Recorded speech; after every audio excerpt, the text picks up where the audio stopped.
딜레마라는 제목으로 하나님의 말씀 나누겠습니다. 우리가 살면서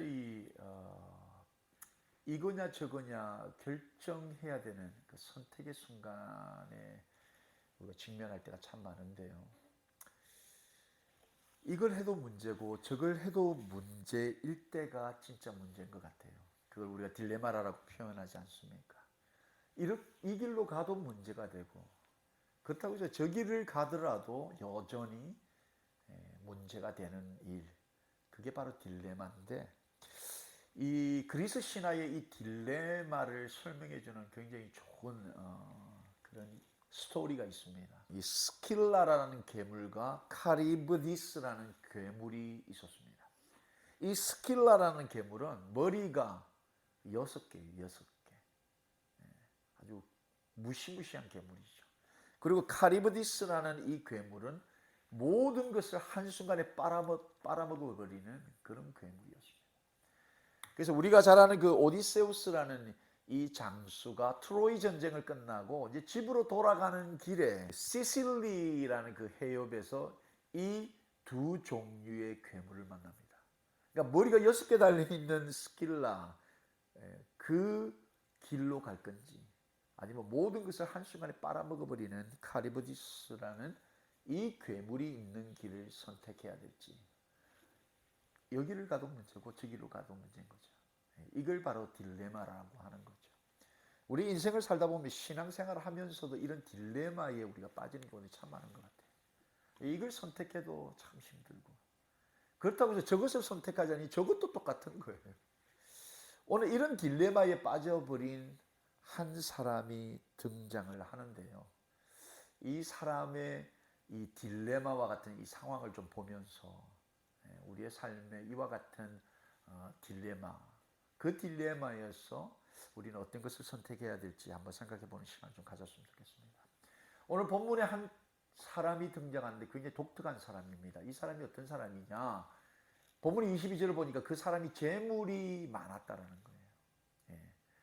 이 다른 성경에 보면 이 사람을 청년으로 기록해 놓았습니다. 청년인데 재물이 많아요. 청년이 뭘 해서 이렇게 재물이 많은지 되게 궁금하긴 하더라고요. 부모한테 물려받은 건지 아니면 뭐 자수성가를 했는지 모르겠지만 이 청년이 재물이 많았다는 거예요. 근데 이 재물 많은 청년이 오늘 예수님께 나왔습니다.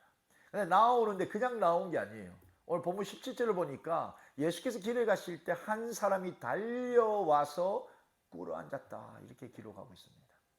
이 마가의 눈에 비친 이 젊은 청년은 예수님께 오되 그냥 온 것이 아니고 달려왔다라는 거예요. 잘 아는 것처럼 이 부자들은 잘 뛰지 않는다고 합니다. 부자들은 뛸 일이 별로 없어요. 근데 부자였던 이 청년이 예수를 보고 뛰어왔다라는 거죠. 그뿐만 아니라 예수께 꿇어 앉았다라는 겁니다. 부자들은 주로 사람들을 무릎 꿇리면 꿇렸지 자기가 무릎 꿇는 사람들이 아니잖아요. 그런데 어쩐 일인지 그런 예수 앞에 와서 무릎을 꿇었습니다. 그리고 한 가지 질문을 던진 거죠. 이 청년이 무슨 의도로 예수께 달려와서 무릎까지 꿇고, 또 그가 질문한 그 질문 자체가 굉장히 형이상학적인, 굉장히 고차원적인 질문을 예수께 던졌는데, 그 질문이 뭐였냐면 내가 무엇을 하여야 영생을 얻으리까, 이런 질문입니다.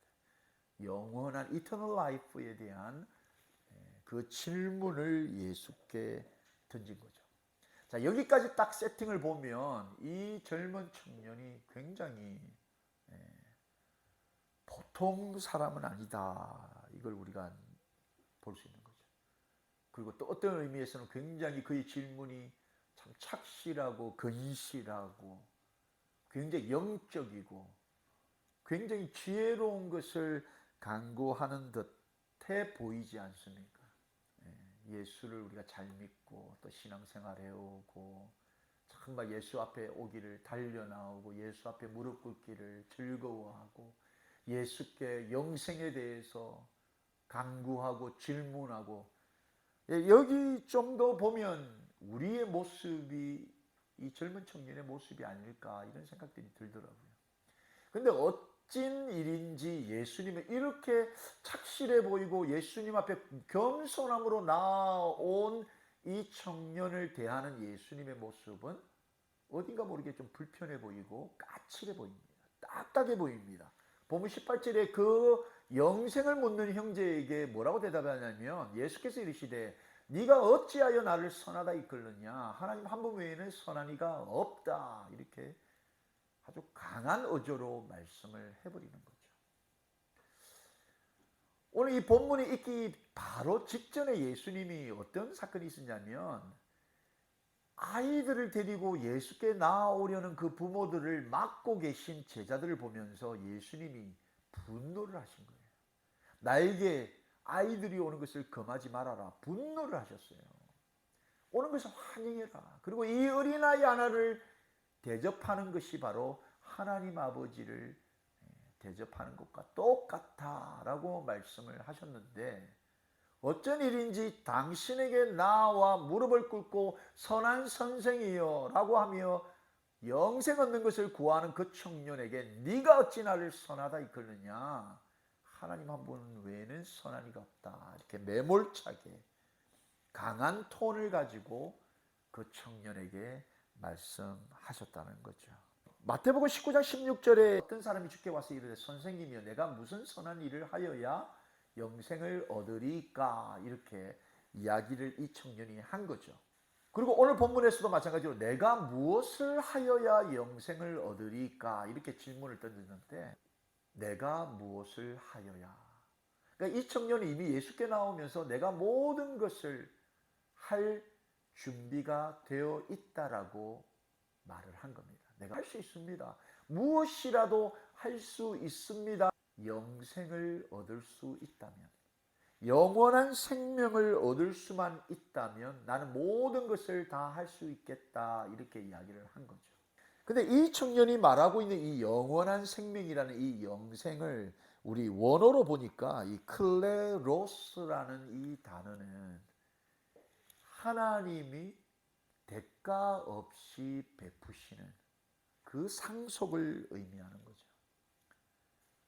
아무런 수고 없이 거저 받아 누리는 이 상속과 기업을 내가 모든 것을 다 할 수 있다라고 이 청년이 이야기를 하는데 이 이야기는 굉장히 이율배반적인 이야기입니다. 이 청년이 하나님께로부터 거저 주어지는 이 영원한 생명인 상속을 모르지 않았을 거라는 거죠. 그의 말을 우리 한국말로 다시 그대로 옮기면 내가 무엇을 해야 거저 얻을 수 있겠습니까? 거저 얻는 것을 위해서 무언가를 하겠다라고 많은 사람들이 보고 있고 그 예수님께 나와서 이야기를 하고 있는 이 청년. 거저 주어지는 것임에도 불구하고 우리는 이것을 무언가를 해야 할 것만 같아. 또 무언가를 하는 그 모습을 우리가 잘 다듬기 위해서 때로는 노력할 때가 많다는 거죠. 이 청년이 영생을 알지 못했다고 해도 문제가 되는 겁니다. 왜냐하면 이 청년은 후반부에 나오는 것처럼 주의 계명을 다 알고 또 어려서부터 그것을 지켰던 형제였기 때문에 거저 주어지는 영생을 알지 못했다고 하더라도 문제가 되는 것이고 거저 주어지는 영생임을 알면서도 내가 무엇이라도 하겠다라고 말한다라고 하면 굉장히 이율배반적인 이도 저도 문제가 있는 형제라는 거죠. 그 예수님의 당시에 이렇게 겉과 속이 다른 사람들이 참 많았다는 겁니다. 겉과 속이.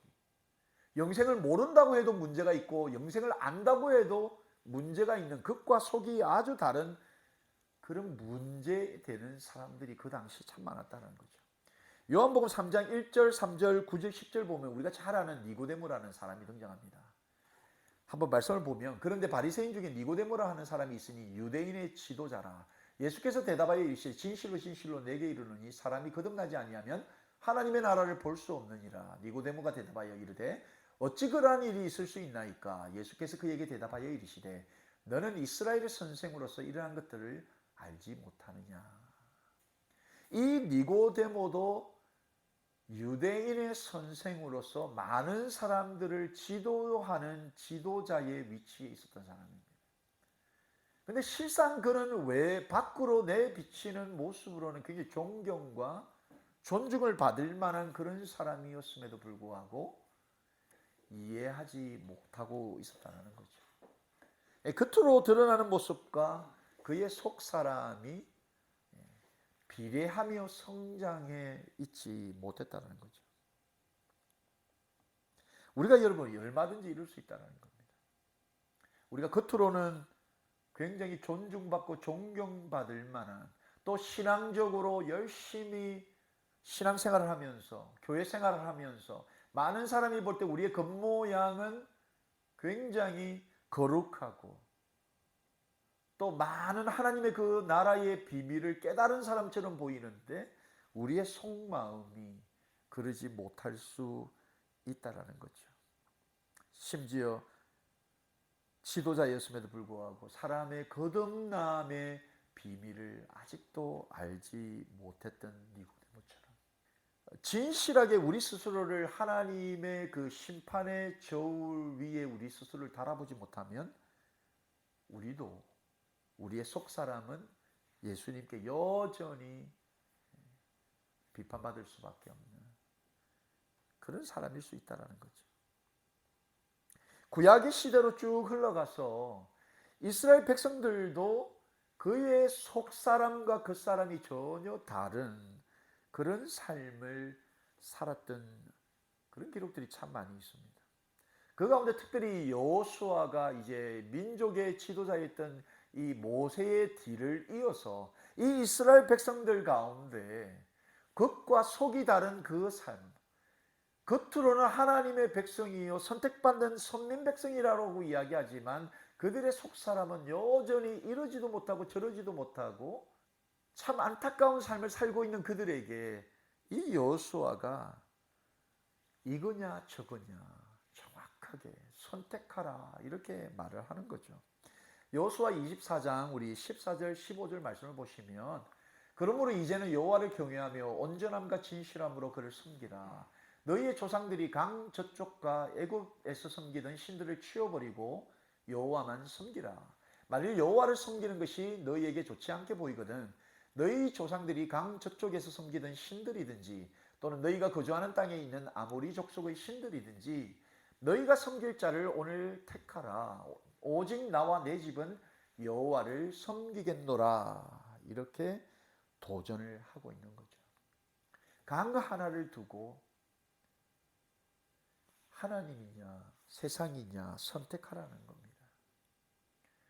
그들은 여전히 하나님의 선택받은 백성인 것을 믿어 의심치 않았던 사람들이었음에도 불구하고 강 하나를 사이에 두고 그들의 속사람은 강을 건너오지 못한 거죠.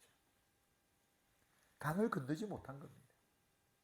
하나님을 선택하지 못한 겁니다. 하나님을 선택하고 하나님을 믿으려면 제대로 믿어야 되는데 겉과 속이 달라서는 안 된다는 거죠. 예수님께서 이 달려와 무릎 꿇고 거저받는 그 영생을 얻기 위해서 무엇이라도 하겠다라고 아주 결연한 의지를 표현하고 있는 이 청년을 못마땅하게 여기셨습니다. 왜냐하면 그의 속사람을 잘 알고 있었기 때문에. 예수님은 이 청년에 대해서 잘 알고 있었습니다. 보면 19절에 네가 계명을 안다 이렇게 이야기를 하시는 거죠. 네가 계명을 안다라는 거예요. 하나님의 율법을 알고 있다라는 거예요. 잘 알고 있다라는 거예요.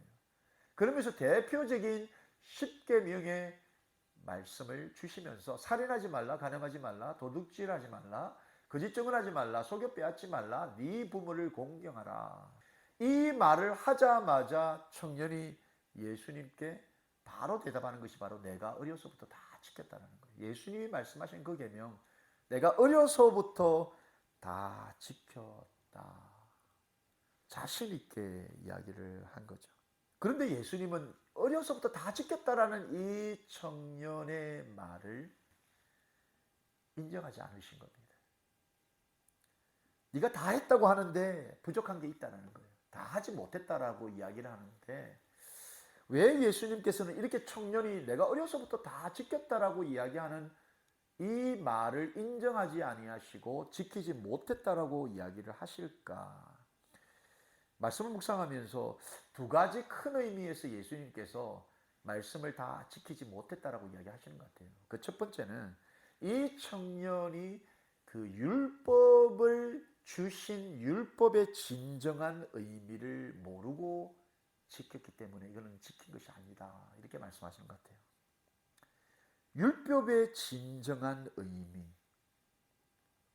5계명부터 10계명까지 흐르는 이 계명은 다 사람을 위한 계명이죠. 사람을 위한 계명이죠. 21절에 보니까 예수께서 그를 보시고 사랑하사 이르시되 네가 아직도 한 가지 부족한 것이 있으니 가서 네게 있는 것을 다 팔아 가난한 자들에게 주라. 사람들에게 주라는 게 사람을 위하라 이렇게 말씀을 하신 거죠. 이 청년은 다 했다라고 이야기하는데 실상 그가 계명을 주신 그 하나님의 의도가 바로 다른 사람들을 위하는 목적이 있음을 그가 놓쳤다라는 거죠. 사람. 신앙생활을 하는데 신앙생활의 목적이 분명해야 되지 않습니까? 우리가 하나님을 믿는 분명한 목적. 예수님께서 우리에게 큰 두 가지 계명을 주시면서 위로는 하나님 사랑이고 옆으로는 우리가 우리 이웃들을 우리의 몸과 같이 사랑하는 이것이 두 큰 계명이라 말씀하셨는데 이 계명의 큰 흐름은 바로 우리 옆에 있는 사람들을 봐야 되는 거죠. 부족하다라고 말씀하시면서 네게 있는 것을 팔아서 그 사람들에게 나누어 주라. 저는 이 가난한 사람들에게 주라 이 사람들 중에는 이 청년의 부모가 혹여라도 들어가 있지 않을까라는 상상력을 한번 해보았습니다. 왜냐하면 예수님께서 10계명을 나열하시면서 마지막에 하지 말라 말씀하시고 마지막에 네 부모를 공경하라라고 이렇게 말씀하신 그 마지막에 말씀하신 그 부모, 그 당시 예수님의 당시에 여러분 신앙이 좋다라고 율법을 지킨다라고 말했던 그런 율법주의자들이나 바리새인들의 삶을 예수님께서 비난하시고 비판하시면서 어떤 말씀을 하셨냐면 마가복음 7장 우리 10절로 13절을 보시면 모세는 네 부모를 공경하라 하고 또 아버지나 어머니를 모욕하는 자는 죽임을 당하리라 하였거늘 너희는 이르되 사람이 아버지에게나 어머니에게나 말하기를 내가 드려 유익하게 할 것이 고르반 곧 하나님께 드림이 되었다고 하기만 하면 그만이라 하고 자기 아버지나 어머니에게 다시 아무것도 하여 드리기를 허락하지 아니하여 너희가 전한 전통으로 하나님의 말씀을 폐하며 또 이 같은 일을 많이 행하느니라. 이 예수님의 당시에 겉으로는 하나님을 잘 섬긴다라고 말하고 시장 사거리에서 기도하면서 저런 죄인과 같지 않은 나를 참 감사히 여기는 그런 수많은 종교주의자들이 있지 않았습니까? 그들이 시장 사거리에서 부모에게 드려서 효도해야 할 농가 밭이 있었음에도 불구하고 많은 사람들 앞에서 고르반하고 외치면 많은 사람들이 그 사람 보면서 존경을 하는 거예요. 아, 저 사람이 재산을 팔아서 하나님께 드리는구나. 근데 실상은 보이지 아니하는 하나님께 자신의 재산을 드린 것이 아니라 여전히 그의 소유는 그에게 있었던 거죠. 부모에게 하지 않은 겁니다. 가장 가까운 아버지나 어머니에게 하지 않는 사람들이 과연 피 한 방울 섞이지 않은 많은 사람들에게 많은 것을 나누어 주었을까? 이런 의문이 드는 거죠. 이 청년에게 부족했던 것, 바로 율법을 주신 그 율법의 목적, 사람을 살고 영혼을 구원하고 그 사람들로 하여금 하나님의 사랑이 흘러갈 수 있는, 상속되어질 수 있는 그 영원한 생명의 비밀을 그는 자기의 힘으로 소유해 보겠다라고 지금 결연한 의지를 예수님께 표명하고 있는 거죠. 한 가지가 부족하다는 거예요. 믿음생활, 신앙생활 다 결국은 하나님을 위해 하는 것이고 하나님의 사람들을 위해 하는 것인데 그에게는 이것이 빠져버렸다는 거죠. 예수님께서 그를 인정하지 않은 두 번째 이유는 과연 무엇일까? 바로 그는 율법을 지켰다고 하는데 결국 그는 그 자신 하나만을 위해서 했기 때문에 예수님은 그걸 인정하지 않는 거죠. 우리가 믿음생활, 신앙생활 이것저것 다 했다라고 자신만만해 할 수 있는데 문제는 그것이 나를 위해, 내 이름을 위해, 내 위치를 위해, 내 체면을 위해, 내 직분을 위해 했다라고 하면 바로 예수님은 그것을 인정해 줄 수 없다는 거죠. 뭔가 많이 하긴 했는데 주님이 보실 때는 크레딧을 줄 만한 것이 없는 거예요. 없다라는 거예요. 왜? 자기를 위해서, 자기를 드러내기 위해서, 자기 의를 자랑하기 위해서 했다면 예수님은 그것을 인정하지 않는다는 거죠. 오늘날 교회나 뭐 사업체나 가정이나 어깨에 뽕 들어간 사람들이 얼마나 많은지 모릅니다. 사실은 얼마나 침을 튀겨가면서 내가 뭐하고 뭐 했다고. 교회 안에도 그런 분들 많지 않습니까? 내가 뭐 했고 이 교회 위해서 뭐 했고 듣다 보면 굉장히 민망할 정도로 그것이 자기를 위해서 한 건지 하나님을 위해서 한 건지 교회를 위해서 한 건지조차도 어떨 때는 의심스러울 정도로 자기를 드러내는 그런 경우들이 참 많다는 거죠. 그런 것을 보시면서 예수님은 너에게 부족한 것이 있다 라고 말씀하시면서 내가 아닌 나의 에고를 만족시키는 그런 신앙생활, 믿음생활이 아닌 율법을 주신 그 하나님의 그 뜻, 그리고 그 율법을 통해서 사람을 세우고 사람에게 흘러가야 될 그 하나님의 유업을 흘려보내야 한다라는 그 예수님의 도전 앞에 이 청년이 아주 근심하면서 돌아갔다라는 거예요.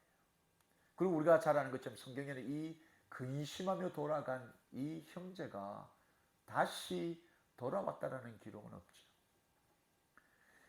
그에게 많았던 재물은 오히려 하나님과 그의 마음을 이도 저도 선택하지 못하게 만드는 딜레마에 빠지게 만드는 그런 결정적인 그런 것이 되어버린 거죠.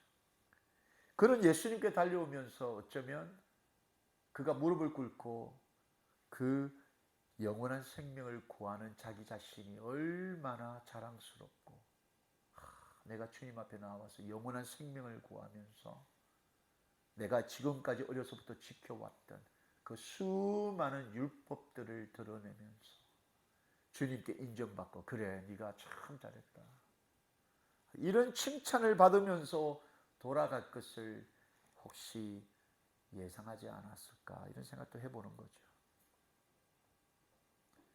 결국 딜레마에 빠져버린 겁니다. 예수님을 선택하고 예수님을 따르자고 하니 그의 재물을 팔아서 남들에게 나누어 주어야 되는, 그래서 많은 사람들에게 율법을 주신 그 하나님께 찬양하고 경배 돌릴 수 있는 그 길을 가기가 너무 두려운 거죠. 그 사이에서 근심하며 걱정하며 염려하며 그의 삶으로 돌아가지 않았을까 이런 생각들을 해보는 거죠. 우리에게 어쩌면 이런 딜레마가 얼마든지 존재하지 않을까라는 생각들을 해보는 겁니다. 우리가 하나님을 섬기고 또 예배자로서 이 땅을 살면서 세상이냐 하나님이냐, 하나님을 선택하자니 세상에서 살아야 되고, 또 세상을 선택하자니 하나님의 뜻을 저버리는 것 같고, 이 사이에서 얼마나 우리가 참 수없는 그 딜레마 속에서 우리가 근심하면서 예배당을 떠나고 근심하면서 예수님께로 나오는 우리의 모습이 없는지 한번 생각해 볼 필요가 있다고 생각합니다. 말씀을 정리합니다. 사람은 누구나 할 것 없이 어떤 종류의 딜레마이든 딜레마를 경험하며 살아가죠. 특별히 신앙생활하는 우리는 세상과 하나님 나라라는 그 사이에서 딜레마를 많이 경험합니다. 이걸 선택하지 않으면 믿는 것도 아니고 안 믿는 것도 아니고, 예수님과 함께 가는 것도 아니고 안 가는 것도 아닌 이런 인생이 된다는 거예요. 이 청년이 지금 그 딜레마에 빠져 있었던 거고, 그럼에도 불구하고 사실 예수님은 그를 사랑하셔서 그에게 아킬레스건과 같은 재물을 팔아라, 그리고 나누어 주어라. 여러분, 딜레마에 빠졌을 때 가장 아픈 아킬레스건을 예수님이 건드리신다는 것은 어찌 보면 우리에겐 축복이지 않습니까? 축복이거든요. 이 청년이 재물 때문에 망하는 거거든요. 결국 재물 때문에 예수님께 돌아가지 못하는 거거든요. 재물 때문에 근심하며 그에게 재물이 바로 아킬레스건이었다라는 거죠. 혹시 우리 가운데 아킬레스건 우리가 다 있지 않습니까? 때로는 우리의 모난 성격, 인격이 우리의 아킬레스건일 수도 있고, 재물이 너무 없는 것도 아킬레스건일 수도 있고요. 때로는 우리가 너무 잘 아는 그것이 우리에게 아킬레스건일 수도 있고요. 모태에서부터 신앙생활했기 때문에 이것저것 다 안 해본 것 없는 것이 어쩌면 우리에게 아킬레스건일 수도 있습니다. 우리의 자녀가 우리의 아킬레스건이 될 수도 있고요. 우리의 노후라는, 불확실한 우리의 노후가 우리의 아킬레스건일 수도 있다는 거죠. 그런데 달리 보면 이 딜레마 상황 속에서 우리의 아킬레스건이 어쩌면 예수님을 붙들기에 가장 좋은 툴이 될 수 있다는 겁니다. 근데 문제는 이 아킬레스건을 내려놓아야 한다는 거죠. 오늘 이 아킬레스건을 우리가 한번 생각해 보고, 나의 아킬레스건이 뭘까? 내가 이 아킬레스건 때문에 어쩌면 하나님과 세상 속에서 선택하지 못해 늘 근심하고 염려하고 걱정하고 참 슬픈 기색으로 이 땅을 정말 자유롭게 기쁨과 감사로 살아가지 못하고 있지는 않는지 한번 돌아봤으면 좋겠습니다. 예수님께서 우리의 아킬레스건을 건드리시면서 그 아킬레스건을 내려놓아라, 그걸 그냥 내리고 해라라고 말씀하실 때, 혹시 그걸 끝까지 부여잡고 이걸 놓아야 예수님께로 돌아갈 수 있는데 이걸 놓지 못해서 완벽하신 주님 앞에 우리 온몸을 던지지 못하는 우리의 삶은 아닌지 우리 스스로 한번 돌아봤으면 좋겠습니다. 그럼에도 불구하고 여러분, 청년처럼 예수님께 달려나가야 됩니다. 우리는 예수님 앞에 무릎을 꿇어야 합니다. 그리고 우리의 아킬레스건을 터치하실 때 그 아킬레스건을 내려놓아야 합니다. 그리고 예수님을 붙잡아야 합니다.